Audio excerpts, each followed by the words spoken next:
All right, today's lecture is going to be on pictorial examples of solids and solid state materials.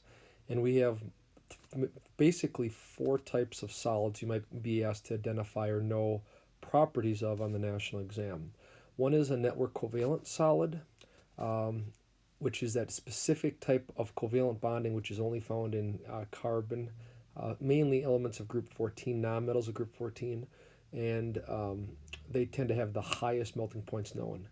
Then we also have ionic compounds, metallic compounds, and just your ordinary normal molecular compounds like glucose or sucrose, sugar, table sugar, water, when it's in the solid state like ice. All right. Now, one of the first things to look at, now usually when we talk about pictorial examples, what do I always tell you to do? Count the objects. Another thing to look at is there any other information given to you? And some of that might be the arrangement of the particles. Okay, so down here, when you look at the ionic compound, we'll see that we have a negative charge surrounded by positive charge and positive surrounded by negative. We have alternating positive and negative charge. So how that those particles are arranged also gives you a key thing. So look at, you might be asked, maybe count the number of particles, but also maybe look at their arrangement. How are they put together? And that arrangement is called an array. So look at the array of the particles, and that should also give you an indication as to what type of solid you might be working with if they don't tell you specifically what it is. They might even ask you, is this a ionic array or is it a metallic array? All right. Now, one thing I want at the top of the picture look at is an example of alloys. Now, an alloy does not have to be all metals. An alloy is a mixture of solids in which at least one is a metal. For example, we can have carbon-based steel, and that's a mixture of iron and carbon. There's some other particles too, but the predominant things you would need to look at are iron and carbon particles. So here in carbon steel, we have the metal iron, but we also have the nonmetal carbon infused into it when they melded together. So there are two basic types of alloys. One is substitutional. A substitutional alloy means that the two particles or three particles, the particles used have similar size. An interstitial, remember the prefix inter, like intermolecular forces, means in between. So they have different sizes.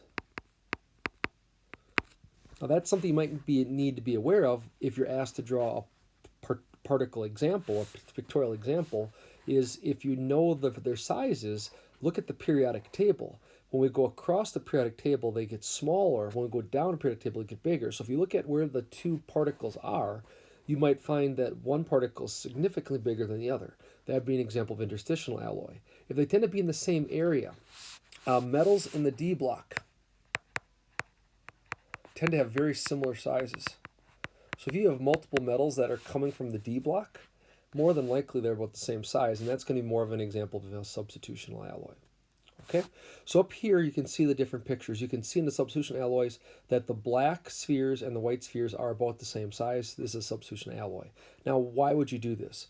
For example, something like sterling silver is an alloy of mainly silver, but they add to it some copper.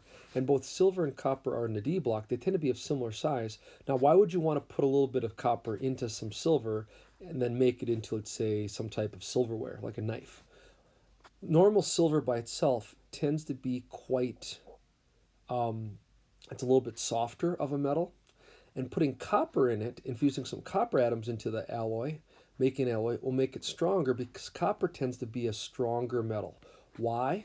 Silver only donates one electron to the electron C model. Down below you can see the electron C model in the metallic bond is where we have the metal cations. The silver atoms become cations by donating their one valence electron, and we have electrons floating around in the silver. So this might be an example of silver. It is also an example of a group 1 metal, where we have one electron donated to the C of electrons compared to every metal cation. So there's an attraction there between the negative electron and the positive metal cation. That attraction is the metallic bond. Well, if you have a group 2 metal, or in this case copper, which tends to form +2 charge, is much more common than +1, you'll notice that for every copper particle, it donates more electrons. It donates 2 electrons. So there's a larger number of electrons donated, and a +2 cation has a stronger coulombic attraction to the -1 because there's a greater charge. Think of a magnetic pole. The greater the magnet, the greater charge on the anion, the stronger the coulombic attraction. In this case, that leads into a stronger bond. Also, another concept with metallic bonds is the more electrons you have, you'll notice that there's more electrons covering these cations. And because they're covering the cations better, they have a greater surface area to the cations. That also forms a stronger metallic bond. So by infusing some carbon up here into the substitutional alloy, we increase the number of electrons. What do you think that does to the conductivity of the metal? You're correct. It's more conductive because there's more electrons in it. It also increases its durability, its hardness, its melting point. It makes it a stronger metal. So that's why we might infuse one metal into another metal. Look at how many valence electrons that new metal that they're infusing into it has. And if it's increasing the number of electrons, it's making it stronger, harder, increasing its melting point, and just making it more durable, and also increasing its conductivity. In interstitial alloy, like carbon steel, the carbon's not infusing any more electrons into the carbon steel, but those carbon atoms, because they're so much smaller than iron, pack in between the iron metal particles.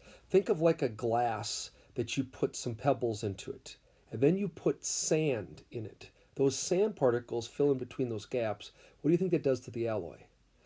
You're correct. It increases its strength and its hardness, also like substitution alloys, but in this case, because you're adding smaller particles, you're not really increasing the size very much. So by putting in the carbon, we're increasing the hardness, but we're not making the molecular weight as heavy. It's not as heavy of a material. Okay? All right, so if we look down here, a jeweler creates an alloy. This is an AP question that was on the AP exam, I think in around 2014. A jeweler works with an alloy containing 25% carbon and 75% rhodium. Gold has an atomic radius of 135, and rhodium has an atomic radius of 134. Why do you think they told us the atomic radius? They told us atomic radius because this radius is only separated by 1 picometer. A picometer is an extremely small particle size. It's a trillionth of a meter. So because of how small it is, because they're about the same. They're about the same size. So they're telling you that when you draw this particular example, you have to be aware that the particles are of the same size. So you are going to make a substitutional alloy, not an interstitial alloy, because they're so similar in size. So we're going to draw 12 particles. So in the national exam, they wanted you just to put 12 particles into the picture. 1, 2, 3, 4, 5, 6, 7, 8, 9, 10, 11, 12. It didn't matter what arrangement you put them in, just as long as you had 12. You're following the directions. In your diagram, clearly show the alloy substitution interstitial, which we did. They're of the same size. And lastly, it says use empty circles for rhodium and filled circles for gold. Now, what's the last thing you got to do in this picture to make it perfect? The number of particles must match the percentage. So what's 25% of 12? Or 1/4 of 12? 3. So 3 of the particles needed to be gold, which were filled in. So 3 of these circles, and these would be randomly placed. You wouldn't want to put them in the same spot because when they're mixed together, they're randomly placed together. 3 of the circles needed to be filled in, and 9 of them needed to be opened. Now, the most common mistake people did here is they filled in 4. But 4 divided by 12 gives you 1/3, or 33% silver gold, not 25%. So again, make sure you have the right number of particles, count, but then also be aware of their arrangement and their sizes. Something else to be aware of for these particular examples when we're looking at types of solids. So again, in ionic solids here, you can see the alternating positive negative charges. This too has an array. So on your array, if you see alternating positive and negative particles, that is going to be an example of an ionic array. if you have positive particles, but now instead of being negative particles, you have random little electrons in the picture like this. We still have a positive negative attraction, but now it's between positive particles and electrons. Right away, you got to think this is a metallic solid. And positive negative ions, that's going to be an ionic solid. Okay? All right, so let's take a couple of things to kind of wrap up this lecture then. So, properties of solids. If you're given a picture of a solid, there are 4 basic types of solids. A network covalent solid are found in carbon, diamond, and carbon graphite. When we have solid state carbon in different forms, these are called allotropes. Carbon has multiple allotropes.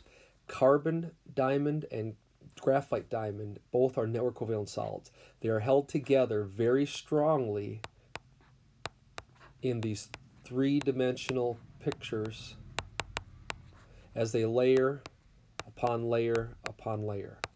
This happens with elements in group 14 because they have 4 valence electrons and therefore bond with themselves in 3-dimensional space very, very strong. It forms a very strong type of covalent bond that's only found with carbon, silicon, and silicon dioxides. These are the ones that you would want to be aware of. These the compound silicon dioxide and the elements carbon and silicon. Also a little bit with germanium. Germanium a little bit occasionally pops up too. So I would be aware of those 5 substances are the type of substances that form network covalent bonds. They have the highest melting points. They have extremely high melting points. Diamond, carbon diamond, has the highest melting point we know of any material in the universe so far. It's not conductive at all. It's not soluble in water. Actually, it's not soluble in anything, and they're very, very hard. Those are things to think about when it comes to a network covalent solid.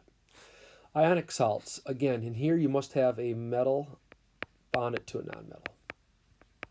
Classic example, as you guys are aware of, sodium chloride. Any metal, nonmetal, an ionic bond. What are the properties of an ionic bond? Very high melting points. They're conductive in the liquid state or the molten state, or they're molten, made into liquids.